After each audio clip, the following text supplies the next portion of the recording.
코인 왕자입니다. 자, 주말하고 공휴일 잘 보내셨나요?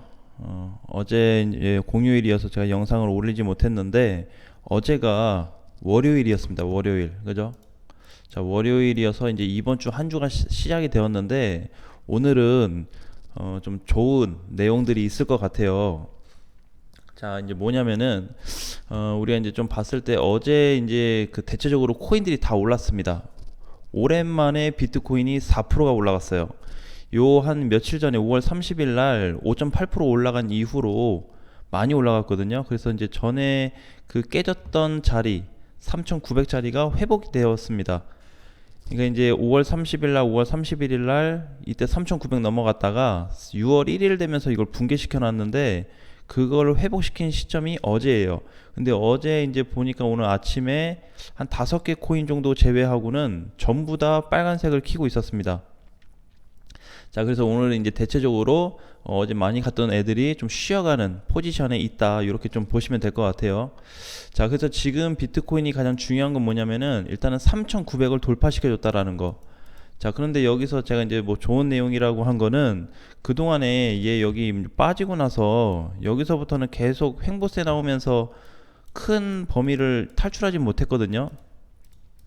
근데 이번에 탈출이 좀 가능해질 것 같아요. 비트코인이. 그래서 저는 4,100 돌파를 생각하고 있습니다. 자, 비트코인 기준으로. 자, 그러면 요 4,100에 대한 돌파를 어떤 관점에서 보고 있냐? 요게 좀 중요하겠죠? 자, 그래서 우리가 이제 비트코인을 쭉 길게 좀 놓고 보면은 그동안에 이제 8천만 원 찍고 하락된 이후에 전체로 보면은 시세 전환 구간은 아직 아니라고 봐요. 이게 이제 무슨 얘기냐면 본격적인 상승장은 아니야. 대신에 너무 많이 빠졌고 바닥 시점에 왔다 보니까 지금은 반등을 줄 수 있는 반등 시기에 왔다라고 좀 봐야 되겠죠. 자, 그래서 중요하게 봐야 되는 게 뭐냐면은 4,100을 혹시라도 돌파를 해서 안착이 될 경우에는 추세 돌파와 굉장히 가까워집니다. 굉장히 가까워져요. 자, 그러면 이제 뭐가 발생이 되냐면 혹시라도 이제 추세 돌파가 된다고 했을 때는 제3의 상승 시기가 올 거다. 왜 제3의 상승 시기냐? 이제 그 상승 흐름으로 놓고 봤을 때 이제 초반에 여기 막 달렸잖아요. 요때가 이제 1번의 시기로 봤고 여기 올라갔을 때 작년을 2번의 시기로 봤어요. 그래서 요번에 혹시라도 추세가 돌파돼서 뚫린 자리가 나온다면 3의 상승 시기가 반드시 올 거다라고 좀 보여졌습니다. 요 상승 시기를 이제 놓고 계산을 했을 때 뭔가 이제 요 가격대 형성이 캔들이나 차트적인 부분이 어중간한 위치에 있다든지 허공에 있다라든지 아니면 약간 고점에 비슷하다라든지 한다면은 그거와 반대로 생각을 한번 해볼 수 있거든요. 근데 지금은 바닥을 다진 상태에서 추세 돌파가 잡혀지게 된다면은 흐름 전환이 거의 확률적으로 굉장히 높게 상승으로 이어질 수가 있습니다. 그거에 대한 초기 흐름이 어제였죠. 이번에 어제뿐만이 아니고 이번에 바닥 3,700만 원을 이탈시키지 않고 여기를 지켜준 값에 대한 어떤 조금 근거가 있는 좀 내용물이다라고 좀 볼 수 있을 것 같아요. 자, 그래서 여기 이제 3,100이 요 정도 되는데 여기 이렇게 돌파를 해서 넘어갈지가 이제 조금 관건이죠. 자, 그래서 이제 이렇게 보는 거예요. 비트코인이 4,100을 나는 넘어간다라는 기준으로 보고 있습니다. 저는 무조건 이렇게 보라는 게 아니에요. 내가 뭔가 이제 근거를 따지고 뭐가 따졌을 때 4,100 넘어갈 확률이 좀 높다라고 계산했어요. 그래서 높다고 이제 해서 만약에 돌파됐을 경우에는 추세와 굉장히 근접해진다. 그러면 이제 그때는 긴장을 해야 되겠죠. 그렇죠? 추세와 근접을 하기 때문에 돌파되는지 안 되는지를 여부를 따져서 다시 공격적으로 들어갈지 공격적인 추가 매수를 할지를 분석해야 되는 중요한 시점이 올 것 같아요. 자, 현재로서는 아직 4,100이 돌파가 안 됐기 때문에 이번에 올라온 것 자체만으로도 굉장히 흐름이 좋다 이렇게 좀 볼 수가 있습니다. 자, 주봉으로 좀 넘어가서 보면은 그동안에 이제 4월부터 해서 지금까지 빠졌어요. 저번 주까지. 근데 이번 주에 지금 뭐가 발생되고 있냐면 주봉상에서 단기 이평선이 회복이 되면서 지금 3,900이 돌파가 됐기 때문에 제가 이제 보고 있는 거는 비트코인이 오늘자 기준으로 했을 때, 오늘 기준으로 했을 때 흐름이 조금 더 이어질 거다. 상승 쪽으로. 예, 그래서 지금 이제 3,950만 원 정도인데 여기서 뭐 조정을 받든 하락을 하든 올라가든 그걸 떠나서 어쨌든 상승에 대한 흐름이 조금은 더 강해진 상태다. 이렇게 좀 볼 수가 있어요. 자, 그러니까 이제 아까 전에 얘기했던 대로 상승의 흐름이 강해졌으니까 올라가긴 할 건데 얼마까지 이게 갔다 올 거냐, 그게 문제예요. 그래서 이번에 우리가 밑바닥 기준으로 놓고 봤을 때는 4,100만 원이 4천만 원이 아니고 4,100입니다. 그래서 4,100이 돌파돼서 끝나냐, 아니면 돌파되지 않고 맞고 다시 떨어지냐, 그것만 좀 초점을 두고 보시면 될 것 같습니다. 자, 두 번째, 우리 왜 저번에 온톨로지 가스를 내가 한번 언급드린 적이 있어요. 그죠? 근데 온톨로지 가스 주고 나서 이제 내가 요거를 우리 사자라고 얘기 안 했습니다. 관심 있게 보자라고 했어요. 관심 있게 봐야 될 코인이니까 관심 있게 보자 했는데 어제 시세가 굉장히 잘 나왔습니다. 그죠? 어제 엊그저께, 그죠? 요게 이제 왜 갔다가 눌리는데도 그냥 가져가야 되는 거냐면 오늘 내일 보고 결정할 부분이 아니에요. 예, 그런 부분이 아닙니다. 오늘 샀는데 내가 한 3, 4일 정도 또는 길게는 일주일 정도 기다릴 수 있어. 자, 그런데 요런 시세가 터져버렸다. 자, 한다면은 제가 댓글에 보니까 뭐 한 70% 저 수익 먹고 빠졌어요 하신 분이 계시더라고요. 예, 누구는 또 뭐 주자마자 이거 샀는데 또 물렸다 이러신 분이 있고, 근데 저는 절대 높은 자리에서 안 드렸고 관심 있게 보자 한 자리도 여기 움직이지 않았을 때, 그죠? 여기 어딘가에서 내가 줬던 것 같아요. 자세히 기억은 안 나지만. 자, 그래서 이제 요렇게 좀 우리가 코인들을 관심 있게 볼 때는 저런 슈팅이 나왔을 때 어느 시점에서 꺾일지, 제가 이제 온톨로지 가스는 저는 안 샀는데 내가 요걸 샀다고 가정을 한번 해봤어요. 어제 급등이 나와서. 그래서 뭐 얼마에 갖다 팔까라고 놓고 보니까 저는 870원에 확정 값을 내렸습니다. 확정. 870원에. 그럼 왜 하필 870원이냐? 예, 그거는 나름대로 좀 연구를 해보셔야 될 것 같아요. 자, 그래서 여기 이제 갖다 밀린 이후에 가격이 많이 빠졌어요. 지금 700원 밑으로. 근데 이제 온톨 가스 같은 경우는 한번 크게 시세를 줬기 때문에 다음번에 시세를 어떻게 줄지 모르겠지만 추가 거래량이 들어와야지 다시 살아날 수 있어요. 거래가 들어오지 않는다면은 굉장히 지금처럼 좀 따분하게 이어질 수가 있고, 자, 오늘도 상승 중인 폴리메스가 있습니다. 그렇죠? 뭐 이캐시 어제 오늘 장중에 잘 갔고, 하이브도 마찬가지로 이렇게 또 튀어 올라오는 애들이 있어요. 자, 그러니까 지금은 뭐냐면은 일단은 상승 쪽으로 좀 보자. 상승 쪽으로. 근데 이 상승이 제가 봤을 때는 지금 오늘이 6월 7일이죠. 그럼 6월 7일자 기준으로 놓고 보고 한 2주, 적게는 1주에서 2주 요 사이에 상승 흐름이 잡힐 걸로 좀 보여져요.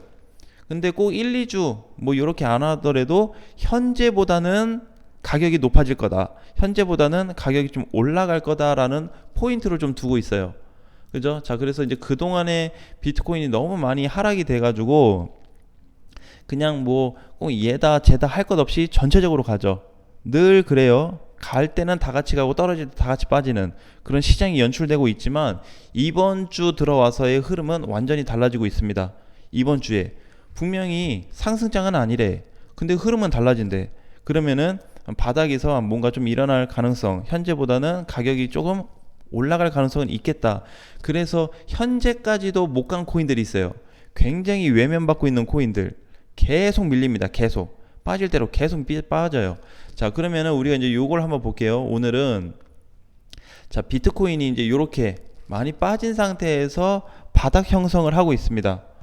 바닥 형성을 하고 있는데 BTC나 USD 쪽에 가서 보면은 USD 쪽에서의 비트코인을 보면은요 차트가 다르죠. 그쵸?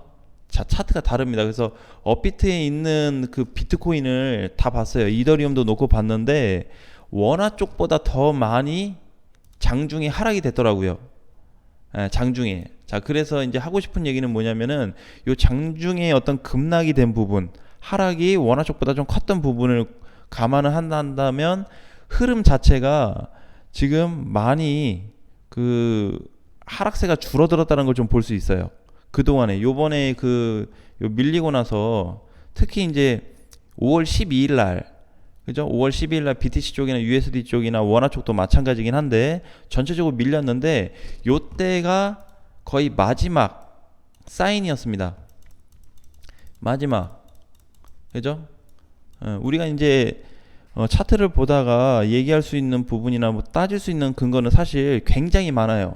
다 얘기하라고 한 2, 30까지는 될 수 있을 것 같아요. 자, 그런데 그거를 다 압축해서 그냥 단순하게 얘기를 한다면은 저 때부터 해서의 비트코인은 계속해서 뭔가 윗방향으로 전환되려고 하는 모습이 많이 보이고 있다. 근데 이게 원화 쪽이나 BTC나 USD도 마찬가지다라고 좀 보시면 될 것 같아요. 바이낸스 쪽도 똑같습니다. 결국엔 똑같은 것 같아요. 약간의 가격적이나 흐름 차이가 좀 다르기는 한데 움직임 패턴이나 아니면 나오는 어떤 상승에 대한 뭐 부분적인 흐름은 똑같다고 좀 보시면 될 것 같습니다. 자, 그래서 이제 오늘도 좀 튀어올린 코인들이 굉장히 이제 많이 있는데 요것보다도 우리가 이제 뭘 사야 되냐, 뭘 추가 매수해야 되냐라고 놓고 보기에는 보다는 제가 조금 전에 얘기했던 팩트를 한번 기억해 보시면 좋을 것 같아요. 팩트 뭐라고 그랬죠? 추세는 아직 돌파 안 돼서 상승장은 아닌데 상승은 될 거래. 자, 그래서 그러면 이제 상승되는 부분이 지금 제일 중요한 게 뭐냐면 추세 돌파하기 전에 사실 숙제거리가 4,100만 원을 돌파하는 게 숙제예요. 4,100을 돌파한다 그러면은 여기 밀렸을 때 이 자리는 뭐가 되냐면 바닥 자리가 됩니다. 바닥 자리가 형성이 돼요. 그러니까 그때 왜 우리 뭐 찐바닥이다, 찐바닥이 아닐 거다 이렇게 얘기했는데 지금 흐름이 상승으로 계속 연결되고 하다 보니까 요게 이제 4,100이 돌파됐을 경우에는 확률적으로 많이 높아질 수 있다라는 거죠. 오히려 추가 상승을 더 기대해 볼 수가 있어요. 그래서 이제 아까 전에 이제 그냥 대략적으로 이렇게 보면은 그냥 추세선상에서 놓고 보면은 그냥 가격으로 따져서 본다면요. 이렇게 해서 놓고 봤을 때 오늘 기준자에서 한 4,400 되겠네요. 그죠? 4,400에서 한 4,500. 그럼 여기 오면은 거의 추세에 부딪히는 그 공간이 돼요. 근데 만약에 혹시라도 여기가 이제 돌파가 좀 된다고 했을 때는 큰 시세를 다시 한번 기대해 볼 수 있는 거고, 맞고 밀린다고 했을 때도 현재 자리에서부터 여기까지 그럼 뭐 대략 한 400에서 500만 원 정도 상승이 나올 수 있다라는 거거든요. 이렇게 얘기하자면 비트코인이 어제 이제 오름폭을 좀 보면 얼마였죠? 150만 원이 올랐거든요. 그러면 400에서 500 정도 더 올라간다 그러면 어제 오름폭에 대략 한 3배 정도, 3, 4배는 더 올라가야 돼요. 자, 그러면은 어떻게 된다? 나머지 코인들도 그동안에 못 갔던 애들도 당연히 따라가는 상승이 나올 수밖에 없다라는 거죠. 그래서 지금은 본격적인 상승이 아니기 때문에 한 가지 제가 팁을 더 말씀드린다면은 이번에 어떻게 하다 보니까 그래 시장이 좋아졌어. 자, 가고 있어. 막 시장이 4천 초반 중반까지 막 가. 그러면 뭘 해야 된다? 현금 비중을 높여놔야 됩니다. 늘려놔야 돼요. 내가 본전에 안 왔어도 추세 맞고 빠지게 되면 자 이제 이런 경우가 있어요. 차트상에 이 추세라고 딱 해가지고 그래 여기까지 올라갔는데 여기 맞고 이렇게 빠져버려. 그러면 또 이렇게 흘러버릴 수가 있습니다. 제자리까지. 그러면 우리가 요 상단 근처에 왔을 때 작업을 해야 되는 게 뭐냐면 넘어갈지 안 넘어갈지 모르기 때문에 본전이 아니어도 약간의 마이너스가 있더라도 현금 비중을 최대한으로 늘려놓고 돌파가 됐을 때 다시 접근하면 돼요. 왜? 이때부터 되면 다시 상승 시작이니까 걱정이 없어요. 근데 맞고 밀려버리게 되면은 바닥 자리로 왔을 때 단기적인 부분이라도 위에서는 잘 팔았다라고 접근할 수 있겠죠. 그죠? 네, 그렇게 볼 수 있어요. 그러니까 두 가지 방향을 우리가 확실하게 모르기 때문에 어쨌든 리스크를 최소화하기 위한 작업을 지금 해야 된다. 왜? 아직 본격적인 상승이 아니기 때문에. 그래서 반등이 나올 때마다 정리를 해야 되고, 이번에 사실 이제 그 뭐 웨이브나 아니면은 스팀 달러도 마찬가지예요. 그죠? 거의 장중에 100%까지 올라갔습니다. 이틀 전에. 그러니까 이런 애들이나 온톨로지 가스 같은 경우에는 털었어야죠. 얘는 이제 기대할 게 없어요. 왜? 지 역할을 다 했습니다. 아니 바닥에서 지금 여기 3,500원짜리에서 100% 갔다 왔으면 요 포지션 자리가 어디냐면은 아주 꼭대기는 아니지만 급락 자리를 다 메꾼 자리예요. 그죠? 고점이 이제 6,700원짜리였으니까 굉장히 높았죠. 이때도 내가 스팀 달러를 가지고 있다라는 가정하에 나는 얼마에 팔까 계산해 보니까 6,100원이었어요. 요거는 내가 우리 멤버십 회원님들한테 사인을 드렸습니다. 6,100원 혹시라도 가지고 있으면 다 던지자. 비중을 줄이던지 던지던지 해야 된다. 자, 그래서 이제 하고 나니까 이렇게 떨어지죠. 자, 온톨로지 가스도 마찬가지예요. 요거 얘기하는 이유가 뭐냐면 얘네 두 개 코인을 이제 못 간다 그런 얘기가 아니고, 못 간 코인들 중에서 지금 상승을 준비하고 있는 코인들 중에서 혹시라도 저렇게 떠버리거나 장중에 나홀로 급등이 되거나 비트코인이 상승하게 돼서 크게 올라갈 경우가 발생이 된다면 현금화를 하자라는 부분을 다시 강조드리고 있는 거예요. 그러니까는 지금 중요한 거는 바닥은 바닥인데 본격적으로 올라갈 시장이 아니니까 일단 현금화는 해두자라는 거예요. 왜? 리스크를 줄이기 위해서. 그리고 나서 다시 바닥이 오는지 추세를 돌파하는지 놓고 접근을 한다면은 굉장히 그 편한 매매가 좀 이루어지지 않을까. 그래서 다시 한번 좀 압축해서 얘기를 드렸지만, 비트코인이 현재 값보다는 더 올라갈 거다. 현재 요 지금 3,900짜리보다는 더 갈 거야 라는 거에 단기적인 흐름을 보고 접근하시면 도움이 많이 되실 것 같습니다. 자, 오늘 장도 화이팅 하시고요. 다음 시간에 또 뵙겠습니다.